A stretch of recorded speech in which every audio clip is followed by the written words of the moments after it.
आप सरकारी स्कूल से दूरी बना रहे हो, बोलते हो कि शिक्षा वहाँ अच्छी नहीं हो रही, लेकिन प्राइवेट स्कूल में पढ़ा रहे हो और आप ट्यूशन भी भेजना है। तो ये क्यों, ऐसा क्यों लग रहा है?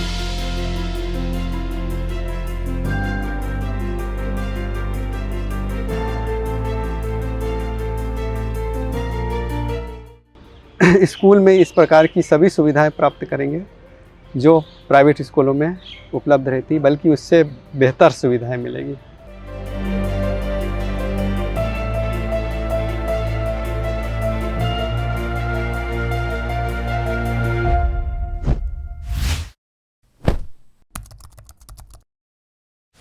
SchoolKhabar.com के सीधा सवाल में आपका स्वागत है। सीधा सवाल में हम हर बार शिक्षा के अलग अलग मुद्दों पर बात करते हैं। आज हम बात करने जा रहे हैं महंगी शिक्षा के बारे में। क्या इस देश में शिक्षा इतनी महंगी हो गई है कि एक आम आदमी के लिए अफोर्ड करना बहुत मुश्किल होता जा रहा है? लगातार आंकड़े आप SchoolKhabar.com के हमारे पोर्टल में भी देखते आ रहे हैं, जिस पर आर्टिकल हम लगातार लिख रहे हैं कि शिक्षा किस तरह से महंगी होती जा रही है। अगर हम CBSE बोर्ड में जब अपने बच्चे को डालें तो वहाँ आज एक इंदौर, भोपाल जैसे शहरों में क्लास फर्स्ट की जो फीस है वो 60 से 70 हज़ार रुपये के आसपास। स्टेट बोर्ड में फ़ीस ये हो गई है 20 से 25 हज़ार के आसपास। तो क्या आप इसको कोई सरकार का या सिस्टम का फेलियर मानते हैं कि हम शिक्षा को इतनी महंगी होने दे रहे हैं, या फ्री की जो शिक्षा हमको आज मिल रही है उसकी तरफ हम झुकाव नहीं दे पा रहे हैं? सीधा सवाल के आज के एपिसोड में हम आपको ऐसी जगह लेके चलेंगे जहां फ्री में आपको एजुकेशन मिल रही है, और वो भी क्वालिटी एजुकेशन। लेकिन फिर भी हम उस तरफ क्यों नहीं जा पा रहे हैं?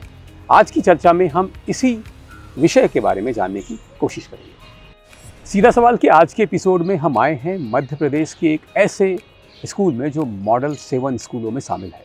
हम हैं इंदौर के मल्हार आश्रम बहुउद्देशीय स्कूल में, और हमारे साथ हैं उसके प्रिंसिपल सत्यनारायण मंडो जी। सर, बहुत बहुत स्वागत है सीधा सवाल के एपिसोड में। Thank you sir.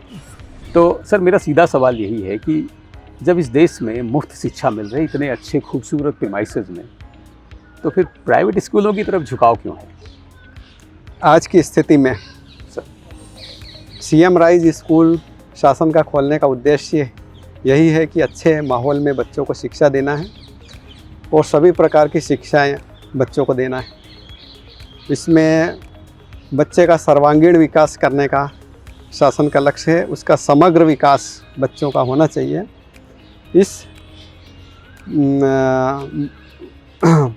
इसको ध्यान में रखते हुए सरकार ने CM राइज स्कूल की स्थापना की है। CM राइज स्कूल इसलिए भी खोले हैं कि अधिकतर क्या होता था कि बच्चे इंफ्रास्ट्रक्चर को देखकर प्राइवेट स्कूलों की ओर जाते थे, जबकि वो वहाँ पर इतनी कोई एजुकेशन क्वालिटी हर स्कूलों में उपलब्ध नहीं होती थी, केवल उनके इंफ्रास्ट्रक्चर को देख के बच्चे जाते थे। तो सरकार ने CM राइज स्कूल इसीलिए खोले हैं कि इनका इंफ्रास्ट्रक्चर इतना आकर्षक हो कि बच्चों का रुझान प्राइवेट स्कूल के बजाय सरकारी स्कूलों की ओर। ये CM की एक महत्वाकांक्षी योजना है, और बेहतर से बेहतर बच्चे को शिक्षा मिले इसके लिए सभी प्रकार की faculty, art, commerce, science, AG वगैरह सभी प्रकार की फैकल्टी खोलने की सरकार की इसमें प्लानिंग है। और चूँकि ये मॉडल 7 का स्कूल है तो इसमें तो लगभग सभी प्रकार की फैकल्टी, सभी प्रकार की सुविधाएं, इंडोर गेम, आउटडोर गेम, बच्चों के लिए स्विमिंग पूल, 2 स्विमिंग पूल बनेंगे। इसके अलावा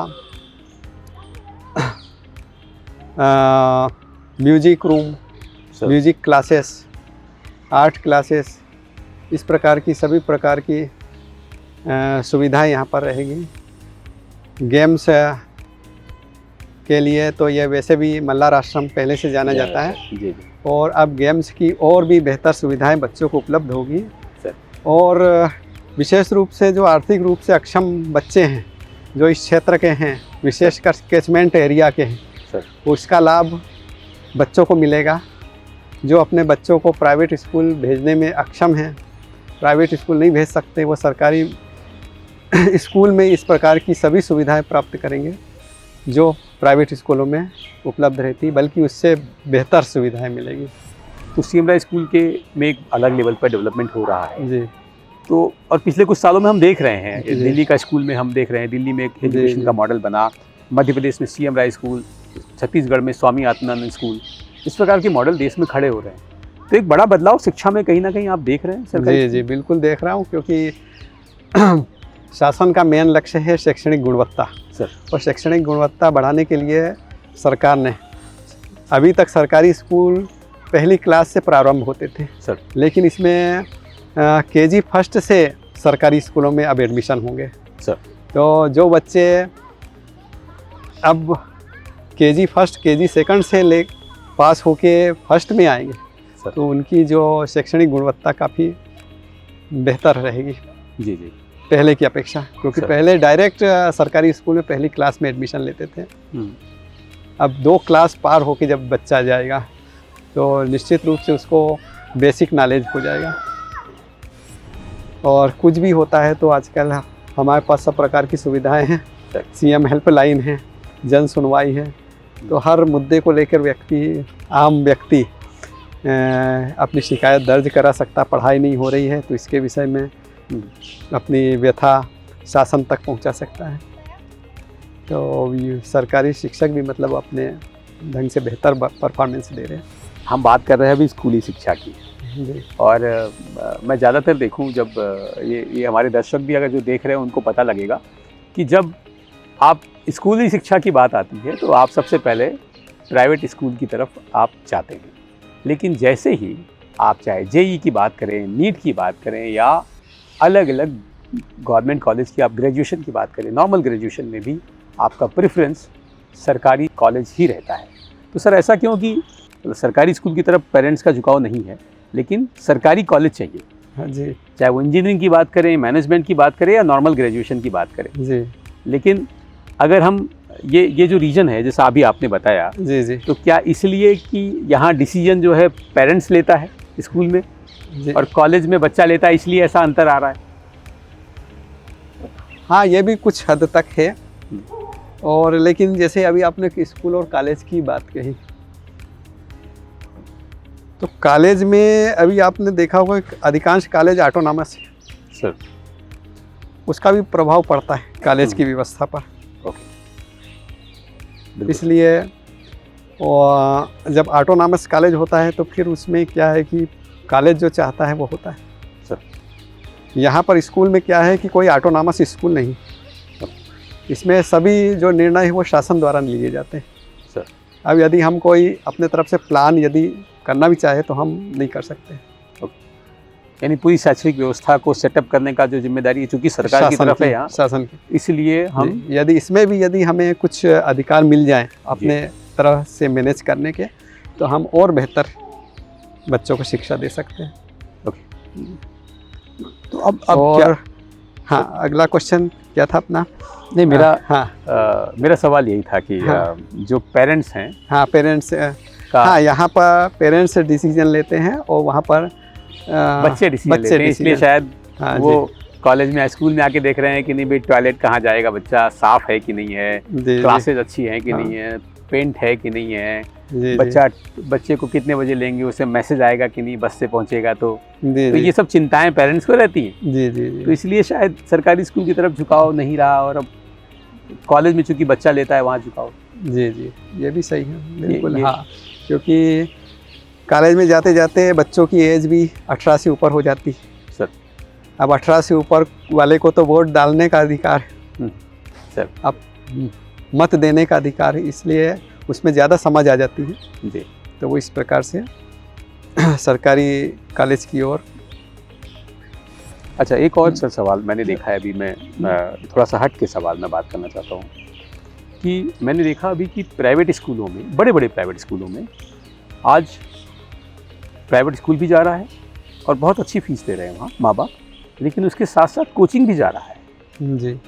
तो मेरा ये बड़ा मन में सवाल रहता है कि आप सरकारी स्कूल से दूरी बना रहे हो, बोलते हो कि शिक्षा वहाँ अच्छी नहीं हो रही, लेकिन प्राइवेट स्कूल में पढ़ा रहे हो और आप ट्यूशन भी भेजना है, तो ये क्यों, ऐसा क्यों लग रहा है? अब ये तो पेरेंट्स का आउटलुक है इसके विषय में मैं कुछ नहीं कह सकता। पेरेंट्स को ये सोचना चाहिए कि यदि हम बच्चे को प्राइवेट स्कूल में भेज रहे हैं या प्राइवेट कॉलेज में भेज रहे हैं तो उसके बाद तो फिर कोचिंग भेजने की गुंजाइश शेष नहीं रहती। जी इतनी फीस देने के बावजूद भी यदि कोचिंग में भेजना पड़े तो फिर प्राइवेट और सरकारी में कोई अंतर नहीं।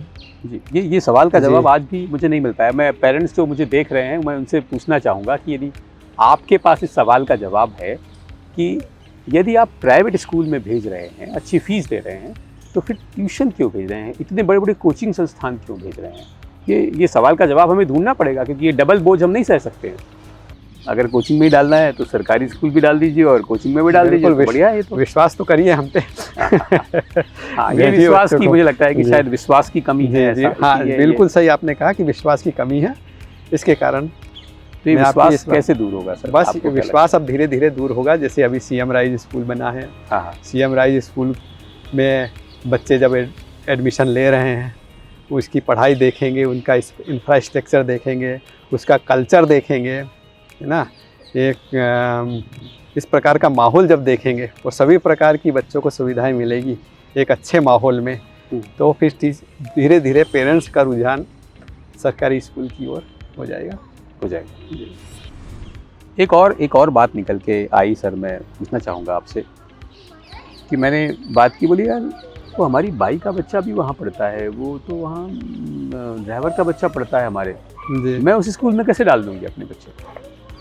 ये माइंडसेट पेरेंट्स का एक नॉर्मल माइंडसेट हमने देखा है। जी। ये भी सेट हो रहा है कि यार वहाँ क्यों डालेंगे, वहाँ तो हमारा बाई का बच्चा भी पढ़ता है, हमारे ड्राइवर का बच्चा भी पढ़ता है, हम उस स्कूल में कैसे डालते हैं? तो ये माइंडसेट क्यों है, ऐसा लगता है? इसके कारण वो शायद सस्ते स्कूल में नहीं डालते, महंगे स्कूलों में डाल रहे हैं। इसके लिए तो कुछ जन जागरूकता जरूरी है सर। एक पब्लिक में इस प्रकार से मैसेज जाना चाहिए कि कोई ऐसा नहीं है कि सरकारी स्कूल में पढ़ा हुआ व्यक्ति हमेशा पीछे रहता है। हम भी सरकारी स्कूल में ही पढ़ते थे सर, और इसी प्रकार का स्कूल था रीवा में जी, मार्तन बहुउद्देशीय उच्चतर माध्यमिक विद्यालय, और आज इसी प्रकार के स्कूल में है सर, सेवाएं दे रहे हैं। तो ऐसा कुछ नहीं है। और आज भी आप देखिए कहीं IAS IPS अधिकारी सरकारी स्कूलों से निकले हुए हैं, और वो इस बीच में कुछ सरकारी स्कूल का पतन हुआ है शिक्षकों की उदासीनता के कारण सर।